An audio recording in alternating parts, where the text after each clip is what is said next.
Empat orang yang mendapat syafaat Nabi Muhammad SAW. Ada 4 jenis orang yang akan menerima syafaat Nabi Muhammad SAW. 1. Orang-orang di padang mahsyar. Kelompok pertama yang akan menerima syafaat dari Nabi adalah mereka yang berdiri dan menunggu di padang mahsyar, baik mereka orang Arab atau bukan, manusia atau jin, mukmin atau kafir. Nabi pernah bersabda bahwa semua makhluk termasuk Nabi Ibrahim mengharapkan syafaatnya. Hadis ini diriwayatkan oleh Muslim. 2. Para mukmin yang di neraka. Nabi juga akan memberikan syafaat bagi para mukmin yang berbuat dosa selama hidup mereka. Melalui syafaatnya, mereka akan secara perlahan dikeluarkan dari neraka. 3. Penduduk surga. Nabi akan memberikan syafaat bagi penduduk surga, membantu mereka memasukinya. 4. Paman Nabi Abu Thalib. Nabi khususnya akan memberikan syafaat bagi pamannya, yaitu Abu Thalib. Meskipun pada prinsipnya Allah tidak menerima syafaat untuk orang-orang kafir. 5 kriteria mati syahid menurut Rasulullah SAW. Yang subscribe semoga masuk surga. 1.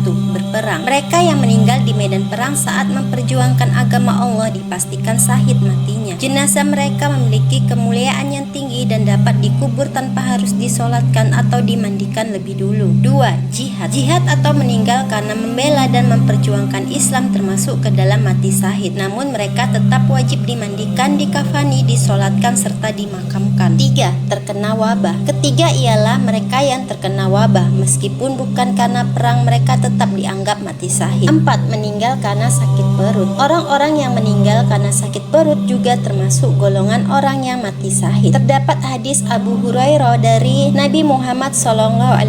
Beliau bersabda, barang siapa yang mati karena ada penyakit dalam perut maka ia syahid. Hadis riwayat Muslim. 5. Tenggelam. Yang terakhir ialah orang-orang yang meninggal karena tenggelam. Saat mengalami tenggelam, orang tersebut akan merasakan sakit tak tertahankan dan penderitaan sebelum meninggal.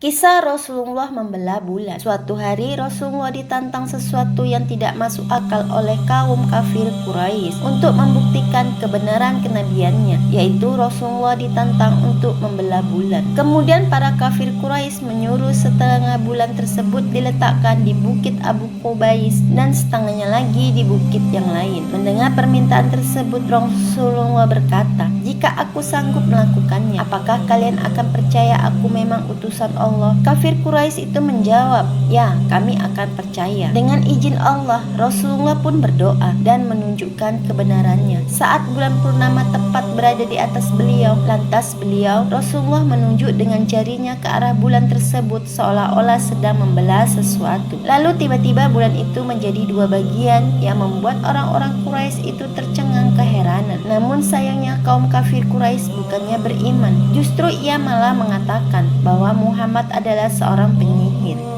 Warisan Nabi Muhammad SAW.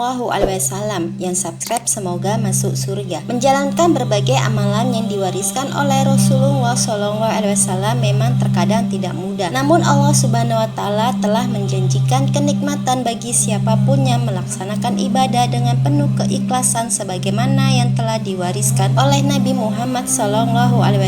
Sebuah riwayat menjelaskan seorang sahabat bernama Uqbah bin Amir pernah mendatangi Rasulullah. Sembari memegang tangan Rasulullah, Uqbah bin Amir pun bertanya, amalan apa yang paling utama kedudukan dalam Islam dan jarang dilakukan oleh orang-orang? Maka Rasulullah memesan 3 poin. Yang pertama, silaturahmi. Ini mengajarkan agar umat Islam senantiasa menjaga hubungan baik kepada muslim lainnya sehingga terus tercipta keharmonisan. 2. Sedekah. Rasulullah mengajarkan agar umatnya senantiasa berbagi karena bersedekah menjadi salah satu kunci dari kebaikan. 3. Memaafkan. Rasulullah telah memesankan untuk saling memaafkan, bahkan kepada orang-orang yang telah menyakiti. Dengan begitu hidup akan lebih mudah. Wasiat Rasulullah SAW. Yang subscribe semoga masuk surga. 1. Janganlah sedikit pun engkau mempersekutukan Allah walaupun lehermu dipotong atau dirimu dibakar. 2. Janganlah sekali-kali engkau meninggalkan sholat wajib dengan sengaja,